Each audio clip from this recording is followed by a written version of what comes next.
people have a standard way of setting their table on a day-to-day basis. You have your knife, your fork, your napkin, and your plate and your glass. But for a special occasion, choosing a more sophisticated way to set your table will help make your guests feel at home and at ease.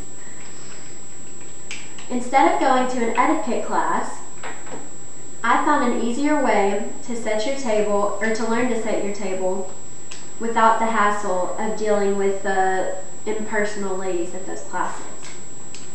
You start off with your placemats. Now, in setting a table, there needs to be 2 feet from the center of one placemat to the center of the other. That way, your guests aren't too close to each other, but at the same time, you're not uncomfortable. Then, you go to set your table. You start out placing your dinner plate in the middle. Then you go to your glasses. Starting with the outside, you start with your water glass, and then you go to your red wine glass and your white wine glass.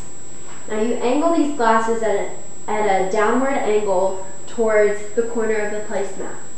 Now, if you're not having wine at your dinner party, then you can replace your wine glass with a teacup or just a plain water glass. If there's coffee being served at the dinner, then you need to place the saucer with the coffee cup to the right of the wine glass. Next up is silverware. To the right of the plate, you start off with your cocktail fork. Then after that, you go with your soup spoon. To the left of that will be your teaspoon, and then your dinner knife. Now the blade of your dinner knife needs to face towards the plate. To the left of the plate, you'll start with your salad fork, and then you'll have your dinner fork. Napkins are a must-have. Now there's 2 different ways that you can fold your napkins. First is just folding your napkin in half, and then a diagonal, and you can place it beside. That's just a normal napkin. But if you want to use a napkin ring, then you can fold your napkin in half, and then a 1/4 inch folds go opposite ways and fold all the way down the napkin, like this. This creates a rippling effect, which you then put through the napkin ring, shown here, and you can place it in the center of your plate.